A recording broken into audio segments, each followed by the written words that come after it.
Halo pendengar sekalian, jumpa lagi dengan saya, Riris Permatasari, yang akan membawakan cerita dari novel berjudul Semoga Bunda Disayang Allah, karya Tereli.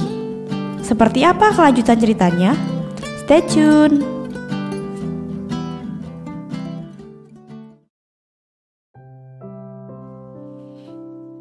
Tarian Aurora. Hari ke-19. 3 hari lagi berlalu sejak Karang memberikan boneka panda milik Kintan kepada Melati. Antusiasme Karang tumbuh tak berbilang. 3 hari terakhir, Karang melakukan apa saja untuk mencari tahu caranya. Waktunya semakin sempit.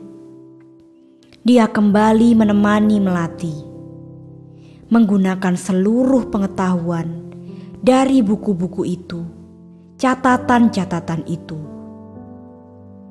Mengajari Melati tentang benda-benda. Berteriak-teriak setiap kali Melati melempar benda-benda tersebut. Memaksa mencengkeram keramik. Merasakan bentuknya. Menyebut namanya. Sayang, gadis kecil itu seperti biasa berontak marah. Ia jelas tidak suka dipegang-pegang, tidak suka disuruh-suruh. Mata hitam biji buah lecinya berputar-putar cepat. Rambut ikalnya bergerak-gerak seiring dengus nafasnya. Mulutnya menggerung kencang, melawan, kakinya menghentak-hentak lantai, dan dalam sekejap berusaha mengibaskan tangan Karang. Berusaha melempar setiap benda. Bahkan Melati tega melempar boneka panda itu. Kau tidak boleh melemparnya. Bah! Ah! Melati tak kalah galak, ikut berteriak. Kau tidak. Melati sudah berusaha melepaskan diri dari cengkeraman Karang. Berlari sedikit terhuyung. Perban di kakinya sudah dilepas kemarin. Jadi ia lebih leluasa untuk lari. Tangannya terjulur ke depan, seperti moncong musang mencari semut di dalam lubang. Bergerak, meraba-raba udara, berusaha kabur. Kembali! Karang menghardik. Kau mau kemana? Bah! Melati tidak peduli. Sama tidak pedulinya kalau ia jatuh terduduk, tersandung, entahlah. Gadis kecil itu bangkit dengan cepat, meringis, lantas berlari lagi. 3 hari terakhir, Karang mengumpulkan benda apa saja. Mulai dari yang lembut, kasar, tajam, tumpul, besar, kecil, apa saja. Dia ingin kanak-kanak itu mengenali teksturnya, bentuknya, memaksa Melati menyebut namanya. Karang memaksa saraf, panca indera, perasaan, apapun itu namanya, yang masih tersisa di kepala dan seluruh tubuh Melati untuk bekerja keras. Sayang, sejauh ini semua terlihat sia-sia. Percuma, kanak-kanak itu memang mengenali tekstur dan bentuk benda-benda yang diberikan padanya. Tapi tetap ia tidak tahu, tidak mengerti sedikit pun Benda-benda apa itu? Apa yang dipikirkan olehnya amat berbeda dengan apa yang dipikirkan oleh orang yang bisa melihat atau mendengar penjelasan tentang benda itu. Kalian bersepakat itu kursi. Kursi untuk duduk. Itu kursi plastik. Itu kursi kayu. Itu sofa empuk. Kalian punya kesempatan untuk menerjemahkan pengetahuan itu melalui mata. Kalaupun tidak, kalian berkesempatan mengetahuinya dari mendengar penjelasan, membaca buku, dan sebagainya. Menyimpan pengetahuan itu dalam memori kepala. Lantas, menggunakannya berkali-kali setiap melihat kursi. Itu kursi plastik, itu kursi kayu, itu kursi rotan.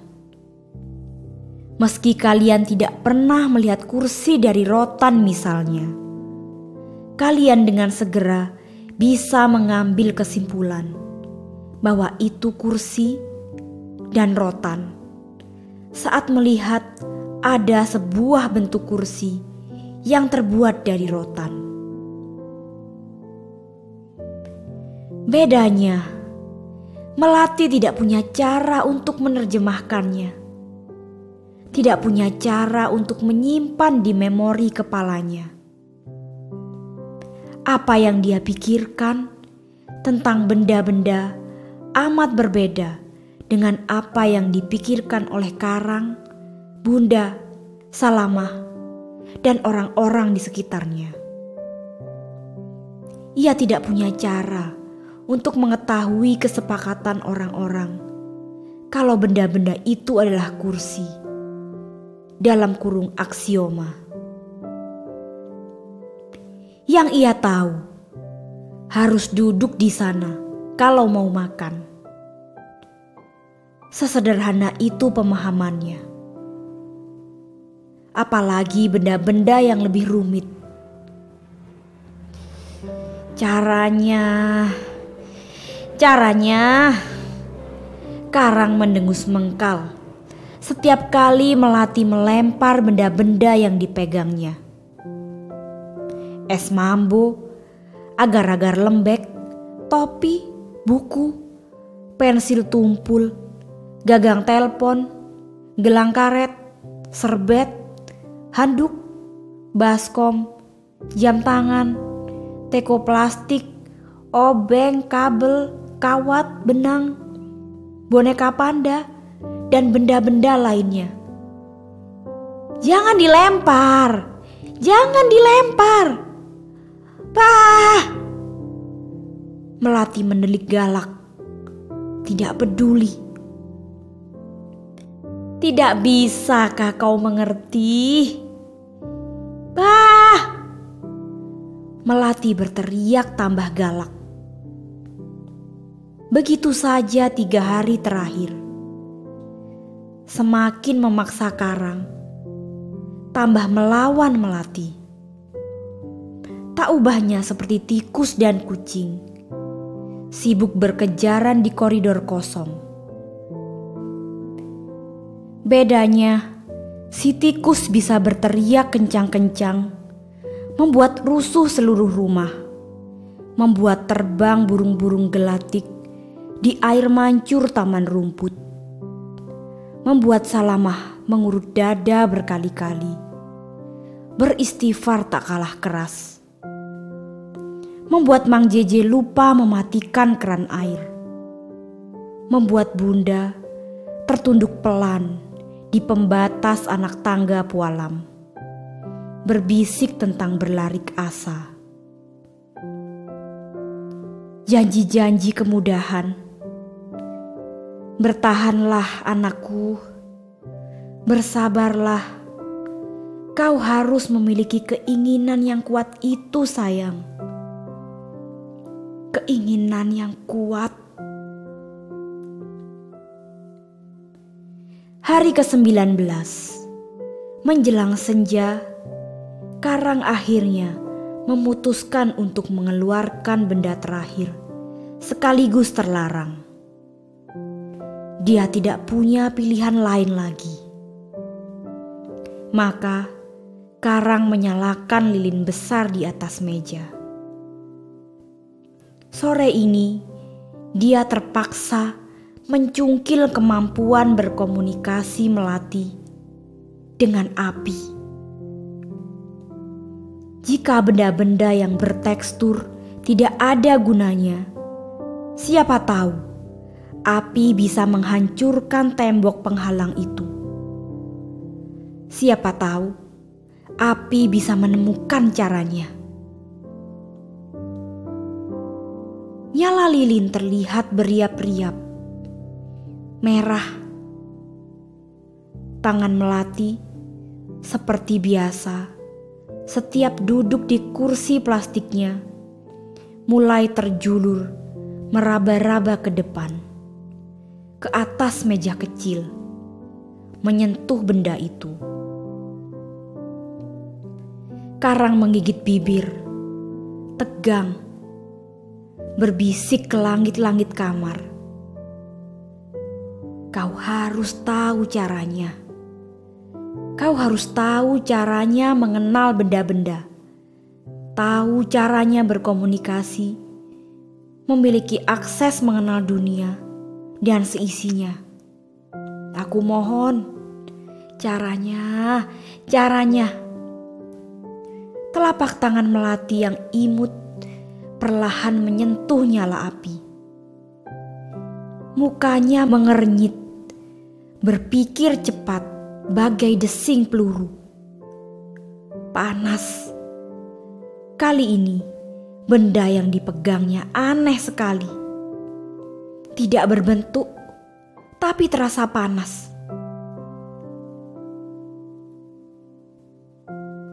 Apa ya? Bagaimana cara memegangnya? Bagaimana cara melemparkannya? Kan gak bisa dipegang. Jemari Melati bergerak-gerak seperti hendak meremas. Karang sedikit menurunkan posisi batang lilin agar tidak disentuh Melati. Sedetik, 5 detik, bosan memikirkannya. Melati malah acuh tak acuh, membiarkan saja telapak tangannya di sana. Nyengir, meski dahinya mulai terlipat. Sakit, panas. Nyala lilin mulai membuat merah telapak tangannya. 6, 7, 8 detik. Karang yang menyimak dengan wajah tegang mulai mendesis. Percuma, ini semua sia-sia. Dia menyambar lilin itu dengan cepat. Tidak, dia tidak akan membiarkan telapak tangan Melati terbakar. Sejengkel apapun dia, sekeras kepala apapun dia untuk menemukan caranya, dia tidak akan membiarkan kanak-kanak ini terluka lagi. Melati sedikit pun tidak bereaksi seperti yang diharapkannya. Bah! Melati seperti tombol listrik yang ditekan. Langsung menggerung marah. Berteriak kencang-kencang. Maksud teriakannya, apalagi kalau bukan, mana benda yang tadi? Karang menggeleng, mematikan nyala lilin, menjauhkannya. Bah! Melati berteriak lebih kencang, menendang-endang meja plastik di depannya. Mana benda aneh tadi? Karang menatap datar, menggeleng, membiarkan Melati mengamuk sesuka hatinya. Puas menendang-nendang meja dan menghentakkan kaki, kanak-kanak itu mulai berjalan sembarang arah, berteriak tambah kencang. Karang menghela nafas panjang untuk kesekian kalinya, membiarkan, tidak mengejar. Dia justru menyekadahi. Apakah tembok itu benar-benar tidak ada celahnya ya Tuhan? Apakah sama sekali tidak ada? Lantas di mana janji-janjimu yang tergurat di kitab suci? Di mana janji-janji itu? Setiap ada kesulitan, pasti ada kemudahan. Di mana kemudahan urusan ini? Matahari senja bersiap menghilang di balik barisan bukit. Langit terlihat jingga sepanjang mata memandang. Hamparan lautan yang beriak tenang terlihat ikut jingga. Juga gumpalan awan yang bagai kapas jingga. Burung camar melenguh, terbang pulang ke sarang. Disambut ciap riang anak-anak mereka yang belum pandai terbang. Benar-benar siluet senja yang hebat. Dari lereng bukit ini, persawahan yang menguning, genteng coklat atap-atap rumah penduduk, gedung-gedung mengkilat tinggi terlihat menawan. Melati sudah duduk di pojok koridor, memeluk lutut. Setengah jam berlalu. Melati lelah berlari berkeliling, lelah berteriak, lelah memukul-mukul dinding. Kanak-kanak itu lelah. Seperti biasa, kalau ia lelah, memutuskan duduk sendiri di pojok. Bukan di bawah anak tangga pualam favoritnya selama ini. Rambut ikal mengombaknya, luruh ke dahi. Baju terusan putih berendanya, basah oleh keringat. Mata hitam biji buah lecinya berputar redup. Mama. Melati menggerung pelan. Ia mengkal. Ia sebal. Ia frustasi. Ia tak mengerti. Gelap, kosong, hitam, lengang. Jika kalian bisa melihat setengahnya saja apa yang sedang dirasakan oleh Melati, itu sudah cukup untuk membuat kalian sesak. Sudah cukup membuat nafsu makan kalian hilang sepanjang hari. Karang yang sejak Melati ngamuk lilinnya diambil tadi, hanya duduk menatap datar kelakuannya. Beranjak mendekat. Menghela nafas, duduk di samping Melati. Ikut memeluk lutut. Meniru pose duduk Melati. Kecuali gerungan mulut dan tangan imut yang meraba-raba mengikuti guratan tekstur keramik. 1 hari lagi berlalu sayang. Karang berkata pelan, menatap langit-langit koridor. Cahaya matahari senja menerabas jendela kaca, membentuk garis jingga di lantai keramik. Padu padan yang indah, terlihat memesona.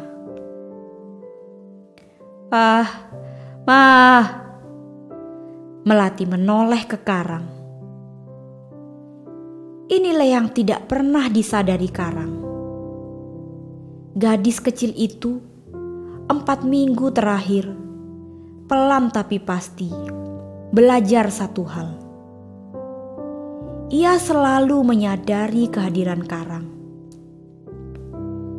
Entah bagaimana caranya, ia bisa merasakan di mana Karang berada. Makanya ia selalu bisa kabur dari Karang. Wajahnya refleks, selalu menghadap ke arah yang benar. Meski ia tidak bisa melihat Karang, meski ia tidak bisa mendengar suara Karang. Aku tahu, kau sama frustasinya denganku, sama sebalnya, sama marahnya. Tapi kita tidak boleh berputus asa, sayang. Tidak boleh. Karang menelan ludah, terdiam sejenak. Aku tahu, tembok yang kita hadapi tinggi sekali. Tidak ada cara untuk melewatinya. Tidak ada celah, sama sekali tidak. Kecuali dengan menghancurkannya berkeping-keping. Kau harus terus berjuang, terus bersabar.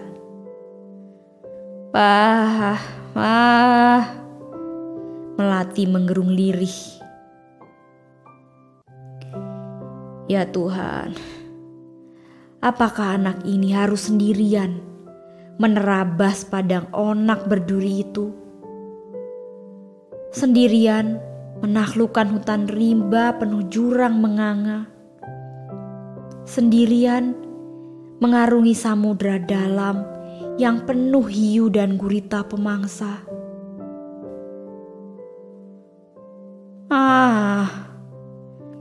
Entah mengapa, tiba-tiba kepala Melati luruh ke bahu Karang. Kanak-kanak itu terlampau lelah. Karang mendesah, lembut mendekap kepala Melati. Rambut ikal kanak-kanak itu mengenai wajah, menciuminya. Meski Melati jarang mandi, rambutnya wangi, semerbak wangi kanak-kanak. Dan dalam sekejap perasaan itu melompat ke kepala Karang bagai setrum sejuta voltase. Sempurna.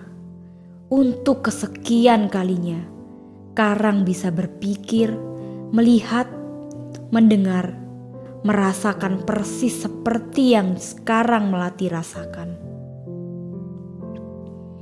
Dia sekarang juga melihat gelap itu. Dia menatap kosong, hitam, seperti berdiri sendirian di ruangan yang gelap total. Rasa ingin tahu itu, energi besar yang tak kunjung terlepaskan. Sebal, mengkal, frustasi, dan kerinduan.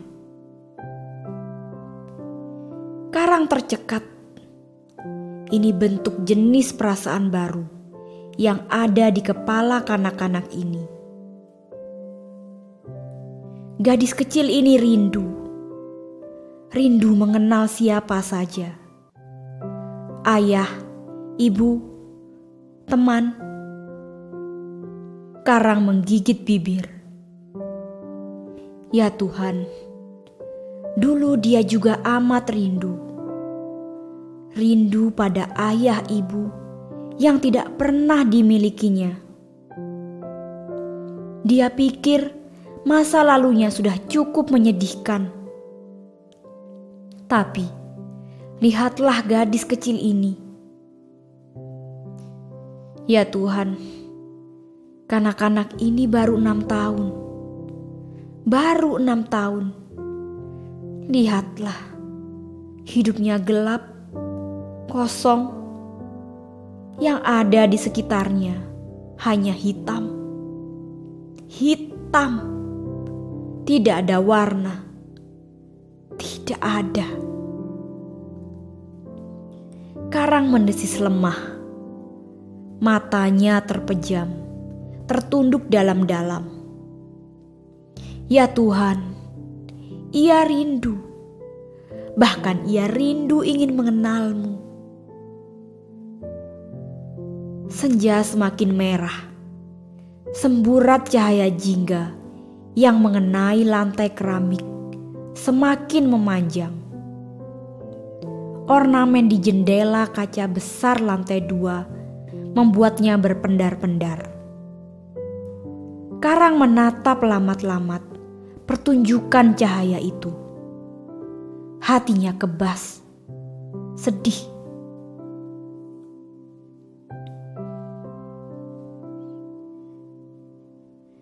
Maukah kau mendengar sebuah kisah hebat, Melati?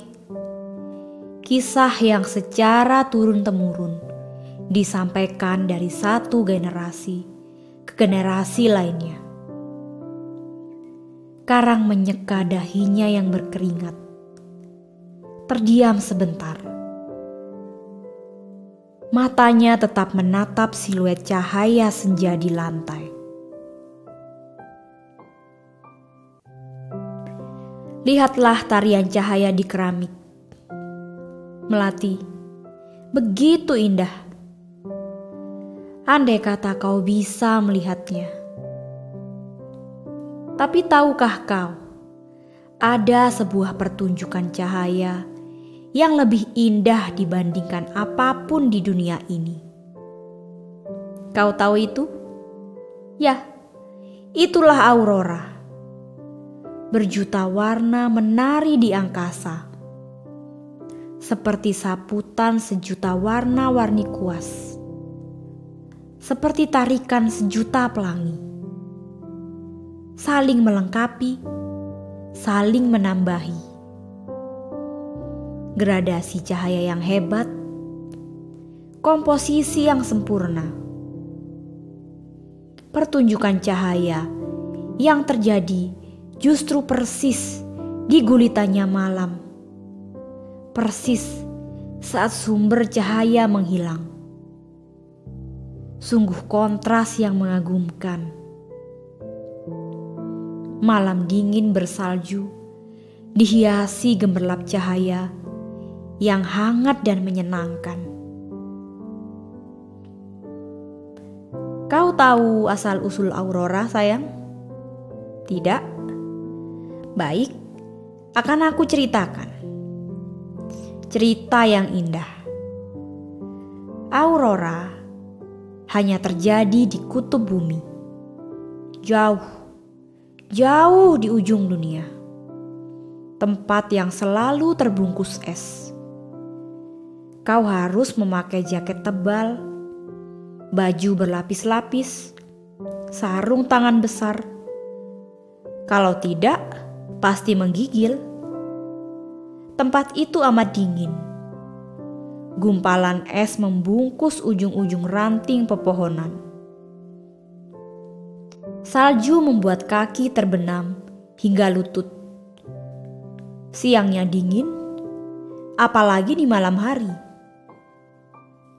Dulu sekali penduduk di sana tidak pernah melihat aurora. Belum ada saat itu. Hingga peristiwa menyedihkan itu terjadi. Karang menelan ludah, diam sejenak. Dia sedang memikirkan kalimat-kalimat berikutnya. Cerita-cerita ini mengalir begitu saja, sama seperti cerita-cerita sebelumnya. Alkisah, tinggallah satu keluarga miskin di antara mereka.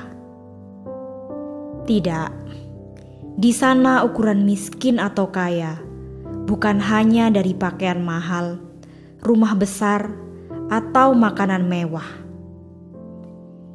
Tapi miskin atau kaya amat ditentukan dari kepemilikan api.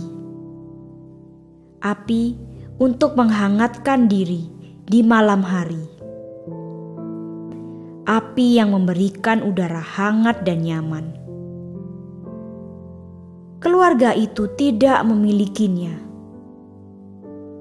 Hanya orang-orang tertentu yang menguasai api. Hanya golongan tertentu yang diizinkan membuat api. Keluarga itu tidak. Itu sudah aturan main turun-temurun. Keluarga itu tidak besar. Terdiri dari ayah, ibu, dan seorang gadis kecil. Gadis kecil itu seumuran kau, Melati. 6 tahun. Wajahnya bulat, penuh cahaya kebaikan. Perangainya santun, penuh sifat memesona. Juga seperti kau suatu saat nanti. Gadis kecil kita itu rajin membantu ibunya. Benar-benar anak yang bisa diandalkan.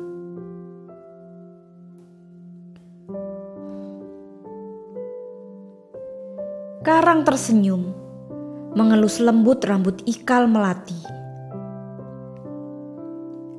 Setiap kepala keluarga di perkampungan salju itu bekerja sebagai pemburu. Maka itulah pekerjaan ayah. Berburu rusa, berburu binatang salju, ikan, apa saja yang bisa dimakan. Sedangkan ibu bertugas menjaga rumah, memasak binatang hasil tangkapan suaminya, menyamak kulit, membuat pakaian-pakaian tebal. Suatu ketika, tibalah masa-masa sulit itu. 6 bulan berlalu, badai musim dingin terus mengungkung perkampungan. Padahal, lazimnya hanya 3-4 bulan saja. Membuat sulit kehidupan. Benar-benar membuat semuanya sulit. Tidak ada lagi rusa di hutan dekat perkampungan. Danau yang biasanya bisa digunakan untuk mencari ikan sempurna membeku. Sulit sekali mencari binatang liar untuk dimakan. Persediaan makanan musim panas sudah menipis. Seluruh perkampungan menghadapi masalah serius. Dan lebih serius lagi bagi keluarga miskin itu. Tidak ada makan, tidak ada api. Itu sama saja malam-malam mereka harus dilalui dengan penderitaan. Malam-malam terasa lebih panjang, menggigil kedinginan. Tapi gadis kecil kita tidak pernah mengeluh. Meski gelap, meski dingin, ia menyibukkan diri bersenandung. Menatap langit gelap, tertutup badai lewat jendela-jendela iglu. Bertanya banyak hal pada ayah ibunya. Tentang mengapa malam tidak terasa hangat seperti siang. Mengapa malam tidak ada cahaya yang memesona seperti matahari. Mengapa dunia tidak siang saja selamanya. Biar mereka tidak kedinginan. Biar mereka tidak perlu peduli lagi dengan nyala api. Perut gadis kecil itu lapar, tapi ia tidak ingin membebani ayah ibunya dengan keluh kesah. Hanya bertanya sambil bersenandung riang. gadis kecil itu bisa bersabar dengan situasi buruk itu. Meski ia tidak pernah kunjung mengerti mengapa iglo lainnya terlihat lebih terang dengan cahaya api, sedangkan iglo mereka tidak. Dulu ia suka bertanya hal itu, tapi ayahnya hanya bilang soal siapa yang berhak, siapa yang tidak. Ayahnya malah menjawab dengan intonasi marah, seolah bertanya urusan itu amat dilarang. Entahlah, membuatnya takut bertanya lagi. Takut karena katanya bakal muncul naga raksasa yang mengamuk membakar seluruh pedesaan jika ada yang berani tanya-tanya soal aturan main tersebut. Masalahnya, tanpa kita tahu, tanpa kita siap terlebih dahulu, situasi bisa memburuk kapan saja. Di bulan ke-10, sejak badai salju mengungkung pedesaan, ayahnya yang pergi berburu, suatu hari tidak pernah kembali lagi. Ditunggu semalaman, tidak juga pulang-pulang. Seminggu, sama saja. Sebulan, tetap begitu. Maka, serunai kesedihan mulai menguar dari iglo mereka. Gadis kecil itu menunggu senyap di depan jendela setiap malam. Siapa tahu ayahnya pulang membawa rusa, membawa kelinci salju. Siapa tahu ayahnya membawa ikan-ikan besar. Tidak ada. Sama sekali tidak ada kabar, kecuali berita kalau ayahnya terlalu berani berburu, pergi hingga batas hutan yang banyak beruangnya. Gadis kecil kita sedih sekali, tak terkatakan, menunggu kosong di bawah bingkai jendela, berharap siapa tahu siluet tubuh ayahnya terlihat di gerbang hutan. Tapi ia tak ingin rasa sedihnya menambah kesedihan ibunya. Lihatlah, ibunya yang hamil tua terbaring lemah di atas ranjang. Sebulan terakhir jatuh sakit, membuat semakin sulit situasi. Ibunya tak bisa melakukan apapun, bergerak saja susah. Maka gadis kecil itu mulai mengambil alih pekerjaan rumah, menyelimuti ibunya yang setiap malam menggigil, membersihkan salju yang menumpuk di depan pintu, memetik dedaunan yang tersisa, memandang sedih perut buncit ibunya yang mengandung adik yang selalu diharap-harapkannya. Hingga suatu malam, demam ibunya semakin parah. Gadis kecil itu memutuskan untuk meminta pertolongan. Pergi ke iglo lainnya yang terlihat bercahaya. Ia ingin meminta nyala api. Ia ingin ibunya hangat malam ini. Tapi hanya kata-kata penolakan kasar tidak dimengerti yang ia terima. Ada yang berhak, ada yang tidak.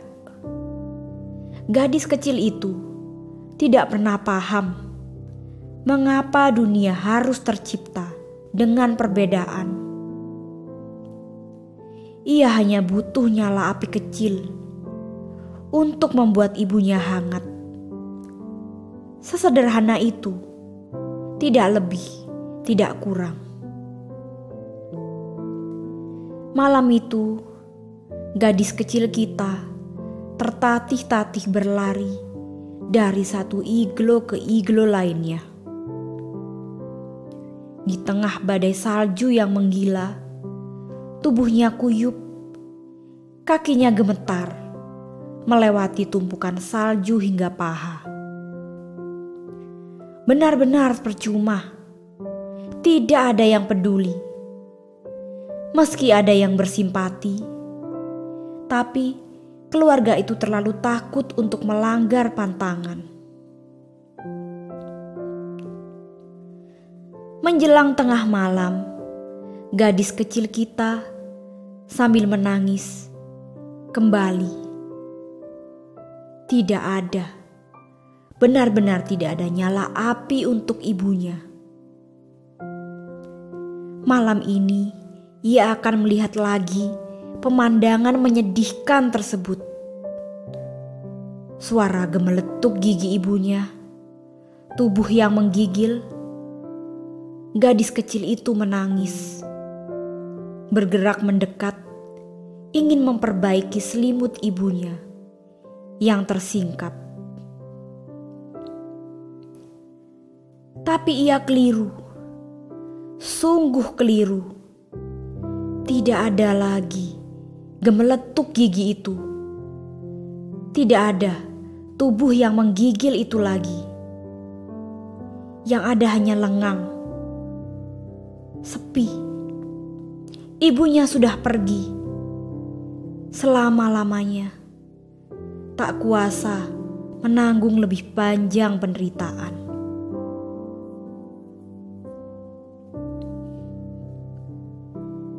Karang terdiam sejenak, mengusap lembut rambut melati.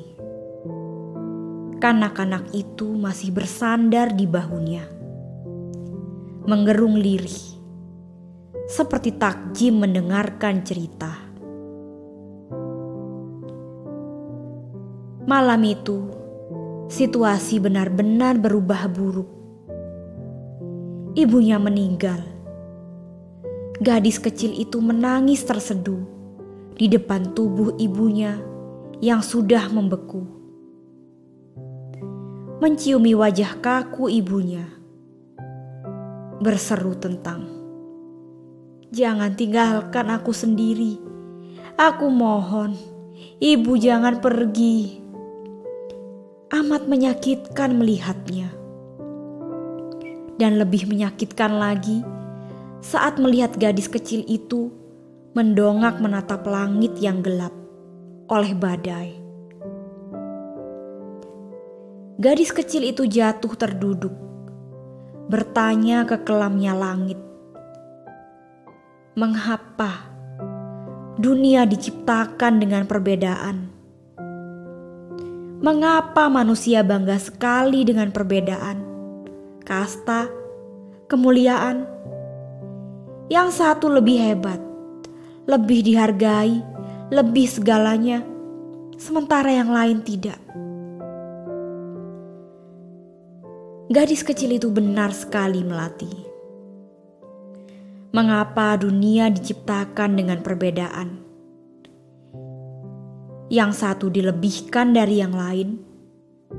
Ada yang bisa melihat, bisa mendengar, ada yang tidak. Ada yang tampan, cantik, ada yang tidak. Ada yang pintar, cerdas, ada yang tidak. Apakah semua itu adil? Apakah semua takdir itu adil? Padahal, bukankah semua pembeda itu hanya semu, tidak hakiki? Ketika waktu menghabisi segalanya, bukankah seluruh manusia sama? Entahlah, ia tidak mengerti banyak hal. Yang ia ingin penjelasan hanyalah urusan sederhana. Mengapa keluarga mereka tidak berhak memiliki nyala api? Hanya itu. Gadis kecil itu tersungkur, meminta penjelasan. Mengapa Tuhan tidak menciptakan nyala api yang terang benderang bagi semua?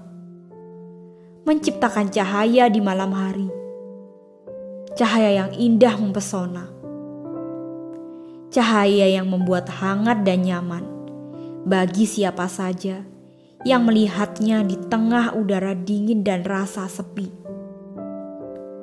Cahaya yang dimiliki oleh setiap orang, tidak hanya untuk yang berhak, tidak hanya untuk yang boleh.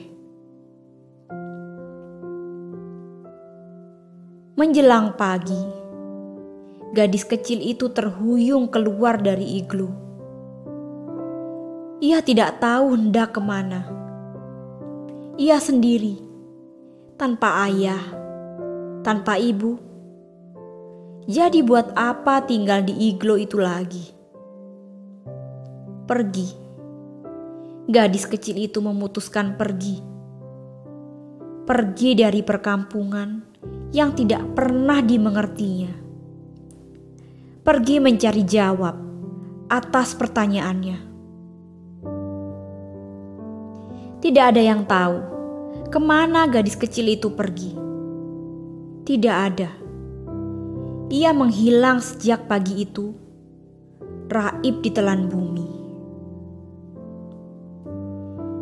Yang penduduk desa itu tahu, sehari setelah kepergian gadis kecil itu, mendadak badai salju yang mengungkung desa mereka hampir setahun, akhirnya lenyap. Dan belum habis keterkejutan mereka, mendadak di tengah gelap gulita malam, seberkas cahaya indah muncul menghias angkasa. Itulah aurora. Melati, tahan cahaya yang sungguh indah. Berpilin, berpadu, seperti sejuta pelangi. Itulah aurora, memberikan perasaan hangat dan nyaman bagi yang melihatnya. Menjadi penghibur di malam dingin dan senyap. Itulah aurora melati. Karang tersenyum mengakhiri ceritanya, mencium lembut rambut ikal melati. Kanak-kanak itu menggerung, seolah bisa mendengar. Matahari sudah menghilang di balik bukit. Gelap. Koridor kosong lantai atas terlihat remang. Lampu-lampu di lantai bawah sudah dinyalakan salamah. Lampu-lampu di taman sudah dinyalakan Mang Jeje. Satu hari lagi berlalu. Benar-benar hari yang melelahkan melati. Aku tahu, kau sama frustasinya denganku. Sama sebalnya, sama marahnya. Tapi kita tidak boleh berputus asa, sayang. Tidak boleh. Kita akan menemukan caranya. Menemukan caranya agar kau bisa mengenal dunia dan seisinya. Jika tidak, itu bisa jadi akan membuat banyak orang tidak percaya lagi dengan janji-janji Tuhan. Dan kita tidak ingin itu terjadi. Karang berbisik lembut di telinga melati. Berdiri, membimbing melati. Malam ini, Karang tidak menemani melati di kamar. Bunda yang menemani. Karang tidak mengantar tidur kanak-kanak itu dengan dongeng. Dia sudah melakukannya tadi sore. Memutuskan berjalan-jalan di halaman rumput. Menyapa Mang Jeje yang sedang mengelap ayam kate putihnya. Karang tertawa.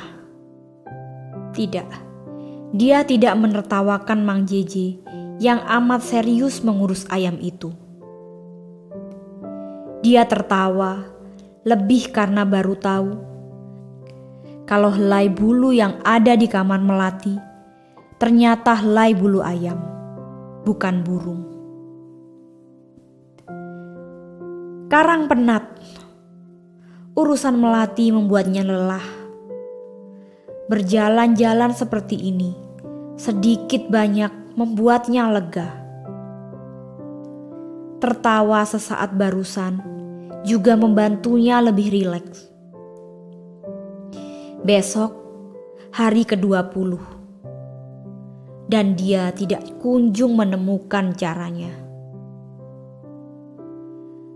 Entahlah apa yang akan terjadi esok lusa. Tuan Haka pulang 2 hari lagi.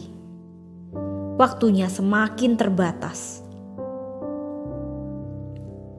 Karang mengusap wajahnya, menatap lurus pepohonan yang seperti biasa dipenuhi pertunjukan cahaya kunang-kunang. Hari ini dia sudah menggunakan benda terakhir itu, dan ternyata tidak ada gunanya. Kanak-kanak itu tidak bereaksi seperti yang diharapkannya. Saraf, panca indera, kemampuan berkomunikasi, perasaan, entahlah namanya, yang masih tersisa di tubuh Melati, tetap tidak terpancing keluar. Tidak bergeming. Apakah semua akan berakhir seperti ini? Melati harus menghabiskan seluruh sisa hidupnya hanya menjadi beban bagi orang lain. Karang mendesah. Beban. Tuan dan Bunda Haka bisa saja membayar mahal 100 pembantu untuk Melati. Tapi itu jelas bukan solusi baiknya. Karang menatap langit. Wajah Kintan seperti menyemburat di sana. Seperti terlukis sempurna di hadapannya. Kintan akan berlari. Kintan akan berlari seperti dia. Kak Karang, seperti cerita Kak Karang. Karang tersenyum. Lihatlah gigi tanggal itu, wajah imut menggemaskan itu. Ya Tuhan, jika semua urusan ini memang adil, Kau akan membuat Melati bisa membaca, membuat Melati bisa menulis. Bahkan Kau sungguh akan mentakdirkan gadis kecil ini bisa melakukan hal-hal besar yang justru tidak bisa dilakukan orang-orang yang bisa melihat dan mendengar dalam hidupnya. Karang berbisik lirih, menyimpul doa ke langit-langit malam. Malam semakin matang, deru jangkrik dan suara burung hantu perlahan menghilang, menyisakan denging ribuan kunang-kunang. Karang menghela nafas, melangkah kembali ke teras depan rumah. Mang Jeje sudah masuk kamarnya, juga pembantu lainnya. Bunda masih di kamar biru Melati, tiduran di belakang, membelai rambut ikal permata hatinya. Bernyanyi, Bunda malam ini meniru kebiasaan Karang. Ia tak pandai bercerita, tapi menyanyi, Bunda jago. Kan dulu pernah menang lomba seriosa di RRI. Jadi malam ini ia melantunkan lagu Nina Bobo buat Melati.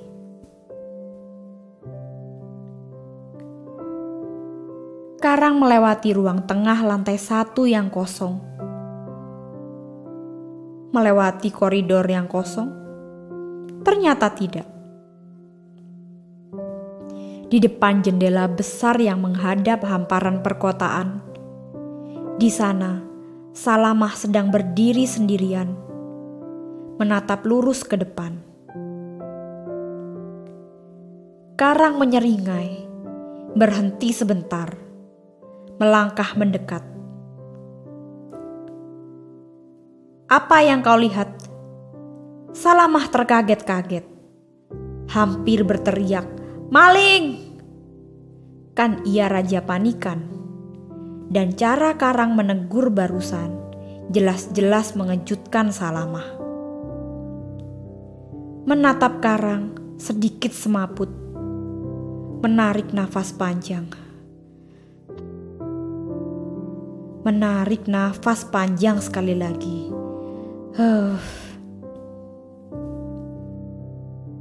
Pelabuhan yang indah bukan? Karang nyengir, menahan tawa. Sebenarnya sedikit kasihan melihat ekspresi pias muka Salamah. Salamah mengangguk patah-patah. Refleks saja. Bukan mengangguk menjawab pertanyaan Karang.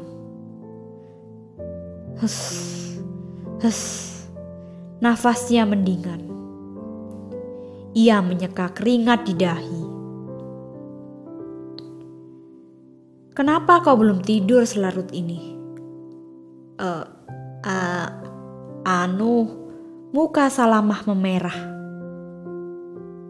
Kenapa pula ada yang tanya-tanya kenapa ia belum tidur malam ini?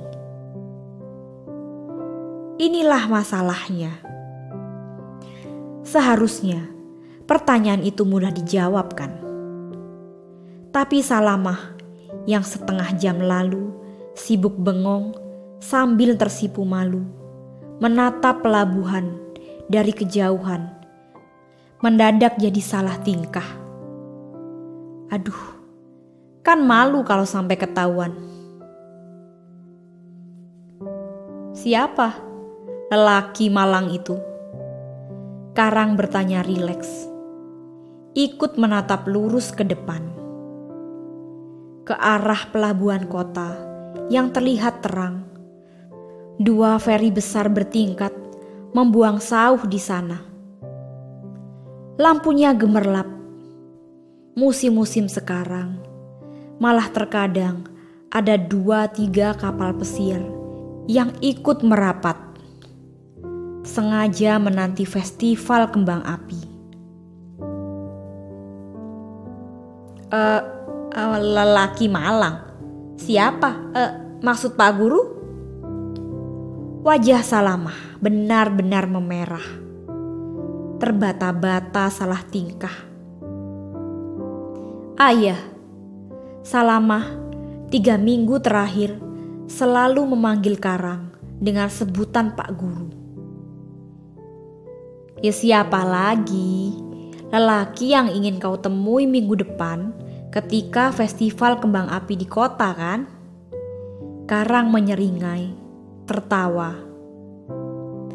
Lihatlah, Salamah sempurna menggeleng seperti anak kecil yang membantah dituduh mencuri mangga. Padahal kantung-kantungnya penuh sesak oleh barang bukti. Festival Salamah menggaruk rambut. Kok Pak Guru tahu? Tentu saja aku tahu, Salamah. Seluruh anggota rumah besar ini juga tahu. Bukankah 2 minggu terakhir kau selalu membawa fotonya? Sembunyi-sembunyi menatapnya, tersenyum malu memeluk guling, tersipu memerah saat menatap hamparan kota, menatap sendirian cahaya ribuan kunang-kunang. Bagaimana aku tahu? Hanya Melati yang tidak tahu. Itu pun karena ia tidak bisa melihat perangai anehmu.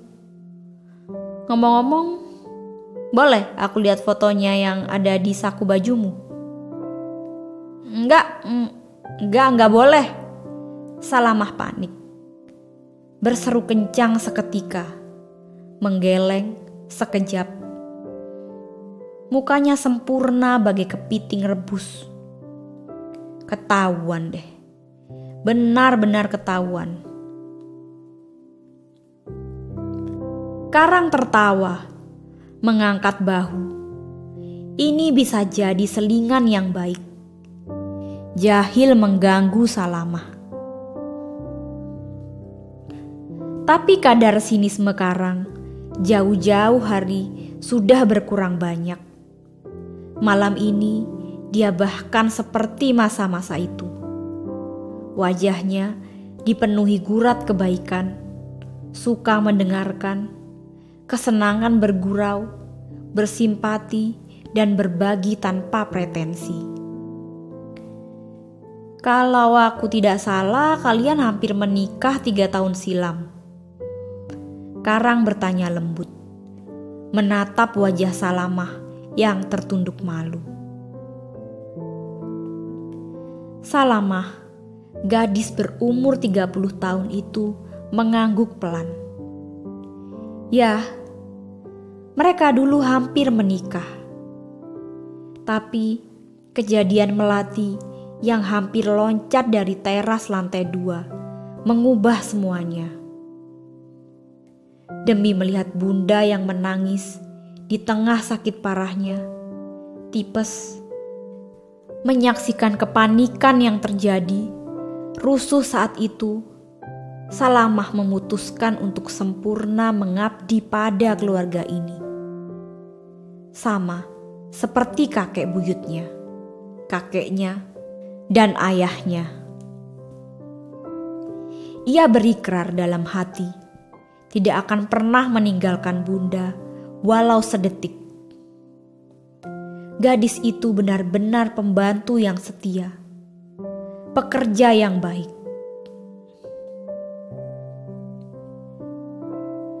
Karang tersenyum. Kau keliru, Salamah. Tidak seharusnya kau membatalkan pernikahan itu. Siapa bilang pengabdianmu akan berkurang setelah menikah? Tidak. Kau bisa tetap tinggal di sini kan? Lagi pula kalau mau berpikir, jika kau tidak menikah, lantas siapa yang akan meneruskan tradisi keluargamu yang hebat? Almarhum kakek buyut, kakek dan ayahmu, jangan-jangan malah marah besar jika tahu tradisi hebat itu terhenti setelah kau. Salamah mengangkat kepalanya. Marah. Tradisi. Menelan ludah. Ia belum mengerti benar maksud kalimat Karang. Dengan menikah, kau akan punya anak, Salamah. Siapa yang akan menemani melati kalau kau, bunda, Tuan Haka, dan anggota keluarga ini juga sudah pergi? Anak-anakmu bukan? Meneruskan tradisi pengabdian keluarga yang panjang tersebut. Nah, tidak sepatutnya kau membatalkan pernikahan itu. Salamah terdiam. Benar juga. Kau pasti berkenalan dengan pemuda tidak beruntung itu persis saat festival kembang api. Tidak, aku hanya menebak soal itu. Aku sama sekali tidak tahu. Karang tertawa melihat ekspresi menyeringai lagi Salamah. Minggu depan, kau punya kesempatan baik untuk bertemu dengannya. Festival kembang api itu. Itu saat yang tepat untuk merajut kembali semua cerita. Salamah diam sejenak, lantas mengangguk pelan. Itu benar.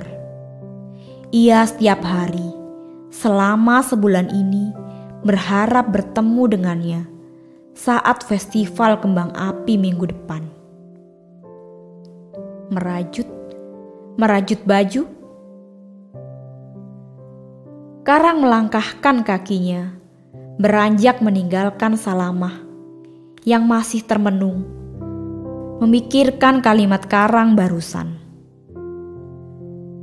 "Pak Guru, sebentar!" Karang menoleh.